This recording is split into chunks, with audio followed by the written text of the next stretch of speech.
चलिए एक्सरसाइज 3.2 ही लेकर चलते हैं और क्वेश्चन नंबर फर्स्ट का सेकंड पार्ट, जिसमें बच्चों को काफ़ी प्रॉब्लम फेस होती है कि भाई कैसे हम अपने जो हमारे नंबर आते हैं, कोऑर्डिनेट जो नंबर आते हैं, उनको कैसे हम ग्राफिकली डिनोट कर सकते हैं।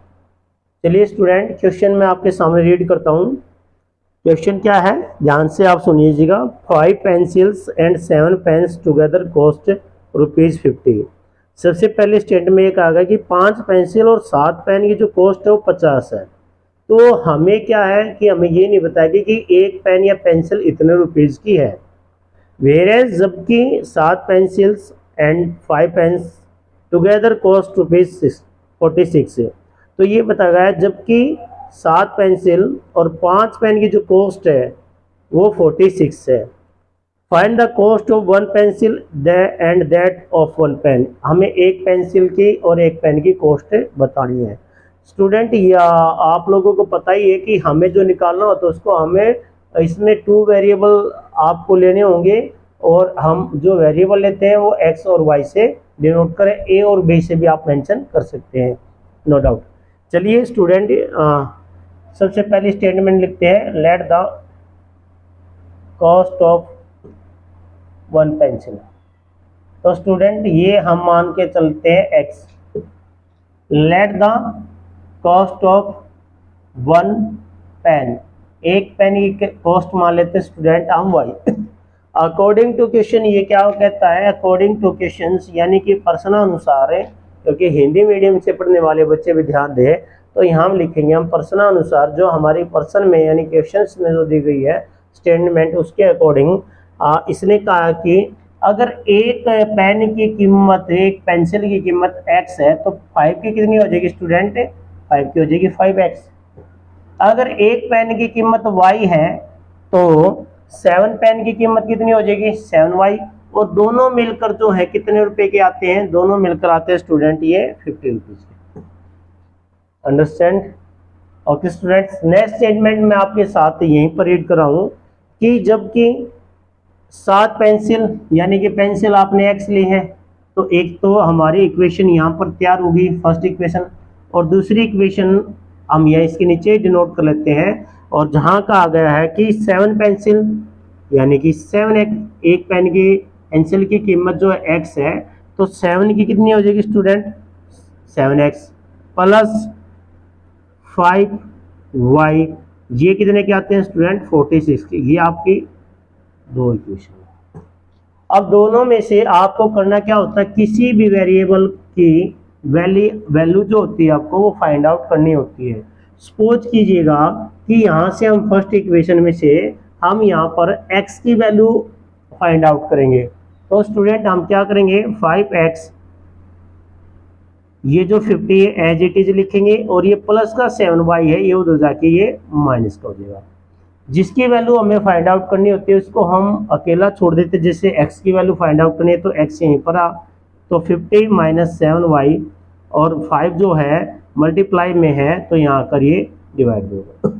अब स्टूडेंट हमें y की जगह, ये y जो हमारा वेरिएबल, जो इसकी जगह हमें कोई भी वैल्यू पुट करनी है, वो वैल्यू पुट इस तरीके से आपको करनी है ताकि इसमें से जब उसको माइनस करें तो वो क्या हो जाए, डिवाइड हो जाए। बच्चे क्या करते हैं अक्सर, आप इसको 5 से यहीं कट कर देंगे और यहीं कट करने के बाद यहाँ वैल्यू पुट करेंगे तो वो बेटा गलती कर देते हैं। तो देखिए, अगर मैं यहाँ पर वैल्यू, या मैं x और y के कोऑर्डिनेट यहाँ पर लिख लेता हूँ, यहाँ पर x है और y, इनके कोऑर्डिनेट हम यहाँ पर नोट डाउन कर लेंगे।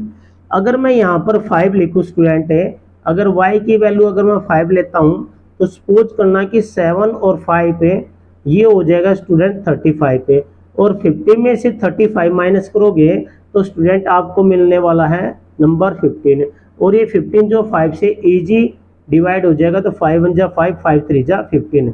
तो स्टूडेंट एक नंबर तो आपको ये हुआ कि y की वैल्यू अगर आपने 5 ली है तो x की वैल्यू जो आपको कितने मिले स्टूडेंट, 3। नेक्स्ट स्टूडेंट आप क्या कर सकते हो, यहाँ पर और भी एक वैल्यू ऐसी लेनी है जो कि आपके इसमें से माइनस करने के बाद वो वैल्यू जो है स्टूडेंट किससे डिवाइड हो जाए, इस 5 से डिवाइड हो जाए।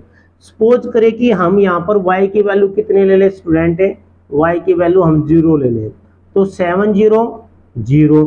अब 50 में से 0 जाएंगे तो 50 रहेगा अमाउंट, और 50 को हम आज इजिली 5 से डिवाइड कर सकते, तो 5 1 जा 5, 5 10 जा 50। तो x की वैल्यू यहाँ पर स्टूडेंट आई 10 है, और y की वैल्यू अगर हमने ली है तो 0। नेक्स्ट के कोऑर्डिनेट निकालते हैं स्टूडेंट इस वाली सीरीज के। इसको मैं इरेज कर रहा हूं, आप लोगों को इस समझ में आई होंगी बातें। अगर ये फिर भी बातें समझ में आप लोगों की नहीं आई है स्टूडेंट, कोई बात नहीं, हम इस इक्वेशन से एज इट इज ही वैल्यू फाइंड आउट करते हैं, और इसको लिख लेते हैं हम 5x + 7।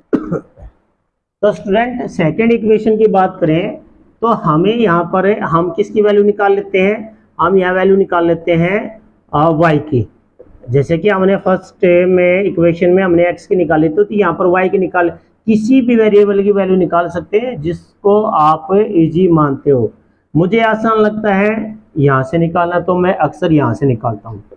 वैसे यहाँ से भी मुश्किल नहीं है, लेकिन अच्छा ये रहता है कि भाई एक बार इससे कर लेते हैं, दोनों की वैल्यू हमें फाइंड आउट। तो 5y 46, ये उधर जाके माइनस का हो गया। अब अगली कंडीशन क्या है कि आपका y यहाँ पर रहा, और 46 और 7x, और नीचे आपका ये जो 5 डिवाइड में रहा। अब यहाँ पर वैल्यू पुट करो कि ताकि 46 में से वैल्यू इसके साथ मल्टीप्लाई होने पर वो 5 से इजी डिवाइड हो जाए। तो स्टूडेंट एक तो वैल्यू मैं यहाँ रख लेता हूँ 3 क्यों रख रहा हूँ कि 7 3 जा 21, और 6 में से जो 1 जाएगा तो 5 आएगा। मैं इसलिए सोच पाया क्योंकि मुझे ये मालूम है कि 5 से वो नंबर डिवाइड होंगे जिसके लास्ट में 0 और 5 आएगा। तो आप लोग भी यही अनुमान लगाएंगे कि मैं यहाँ वो नंबर सोचूं इसमें से माइनस करने पर या तो 0 है या 5। तो मैंने x की वैल्यू 3 पुट की, तो स्टूडेंट 7 3 जा 21, और 46 में से 21 जाएंगे, 6 में से 1 गया 5, और 5 में से 2 गया 2। तो स्टूडेंट ये तो 5 से इजी रूप से 5 1 जा 5, 5 5 जा 25।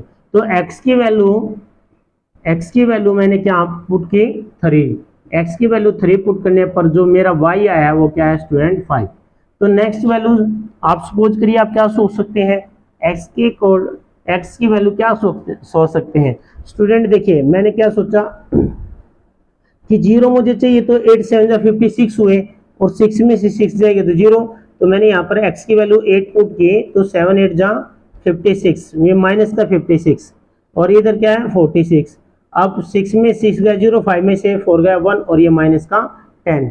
यानी कि अगर मैं यहाँ पर अब इसको डिवाइड करता हूँ 5 से, 5 2 जा 10, तो माइनस का 2। तो याद रखना स्टूडेंट y की वैल्यू कितनी आई आपकी -2, x की वैल्यू क्या पुट की आपने 8। तो आई होप ये चीज आपको समझ में आएगी।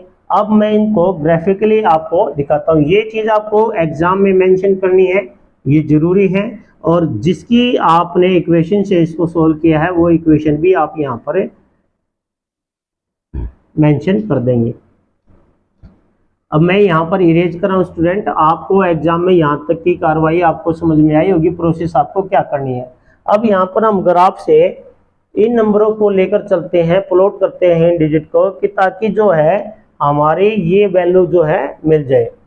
तो स्टूडेंट आपको याद रहे कि y माइनस में है, और x की मैक्सिमम वैल्यू जो दी गई है वो 10 दी गई है। तो यहाँ से 1 2 3 4 5 6 7 8 9 10, क्योंकि मैक्सिमम वैल्यू मैंने यहाँ पर 10 है तो 10 तक ही लिखें, उसके बाद जाने की आवश्यकता नहीं है। अगर यहाँ पर y की वैल्यू देखें तो y की मैक्सिमम वैल्यू 5 है, तो 1 2 3 4 5। इसके बाद सबसे पहले जो हमारा कॉलम में जो वैल्यू आई हमारे फर्स्ट कोऑर्डिनेट जो आपके निकले इक्वेशन से, उनको सबसे पहले आपने यहाँ पर प्लॉटिंग करनी है उनकी। तो x की वैल्यू 3 है स्टूडेंट, ये x की वैल्यू 3 और y की वैल्यू 5 है। तो ये कहीं ना कहीं ये यहाँ पर ये मीट करते होंगे, इस पॉइंट पर इस ग्राफ पे मीट करते होंगे, और यहाँ पर हम लिखेंगे x की वैल्यू 3 और y की वैल्यू 5। ध्यान रखना स्टूडेंट, हमेशा x की वैल्यू पहले लिखी जाएगी। अगला है x की वैल्यू 10 है और स्टूडेंट ये x की वैल्यू 10 रही और यहाँ पर जो कोऑर्डिनेट है यहाँ पर है वो 0 है और ओरिजिन पॉइंट है y का और x का दोनों का ही क्या होता है 0। अब इसके बाद स्टूडेंट है दूसरे इक्वेशन के जो हमारे नंबर आए हैं उनको हमें कोऑर्डिनेट को यहाँ पर प्लॉटिंग करेंगे। x की वैल्यू 3 स्टूडेंट और y की वैल्यू कितनी है 5, बिल्कुल यही है एज इट इज यही। x की वैल्यू 8 है स्टूडेंट और y की वैल्यू -2 है तो हमें नेगेटिव की तरफ जाना पड़ेगा। ये y एक्सिस होती है और ये x एक्सिस, तो यहाँ पर -1 -2। अब क्या कहा गया कि x की वैल्यू 8 और -2 है y की वैल्यू, तो ये कहीं ना कहीं यहाँ पर ये पॉइंट मीट होते होंगे। स्टूडेंट यहाँ पर जो फर्स्ट आपने 10 तक आया था तो सबसे पहले आपने यहाँ पर एक लाइन ड्रॉ करनी है ऐसे, जो पहले कोऑर्डिनेट के नंबर आए थे 10 था और 3 था। और दूसरे कोऑर्डिनेट के नंबर जो आए हैं वो यहाँ पर 8 से है और ये -2 यहाँ पर कहीं ना कहीं ये मीट होता होगा और यहाँ से इस पॉइंट को आपने मीट करा देना इस पॉइंट से। अब स्टूडेंट ध्यान दें, ये जहां पर ये मीट करेंगे स्टूडेंट है वहां पर आपको चेक करना है कि ये वैल्यू क्या 3 पे है और ये क्या वैल्यू 5 पे है। तो 3 और 5 जो कोऑर्डिनेट्स आए हैं और इन लाइन पर आप लिखेंगे कि यहाँ पर जो आपने लिखा ये 5x + 7y = 50 और इस लाइन से जो आपके नंबर गए हैं वो गए 7x + 5y = 46 है। तो स्टूडेंट वेरीफाई कर लेते हैं जो x है यानी कि फर्स्ट कोऑर्डिनेट यहाँ पर x है और ये y, क्या x और y की वैल्यू रखने पर है क्या हमारी स्टेटमेंट है 100% आंसर दे रही है या हमारा रॉन्ग आंसर है। तो 5x + 7y = 50। तो स्टूडेंट x की वैल्यू कितनी आई आपकी 3, स्टूडेंट y की वैल्यू कितनी आई 5, तो 5 3 जा 15 और 7 5 जा 35 और 35 और 15 50। तो ये वैल्यू जो आपकी आंसर को सेटिस्फाइड कर रही है। अब दूसरी इक्वेशन में इस वैल्यू को पुट करके देख लेते हैं।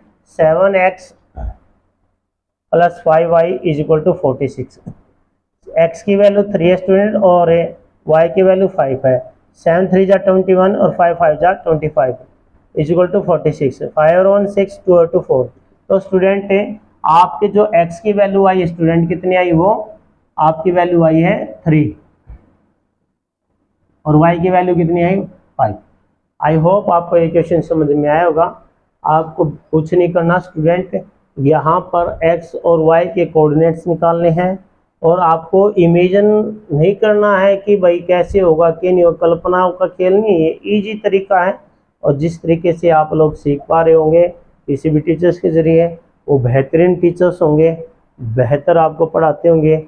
और अगर लगता है कि आप लोग मुझसे भी कुछ समझ में इसको ले रहे हो तो आप चैनल को लाइक शेयर सब्सक्राइब जरूर करें। Thank you.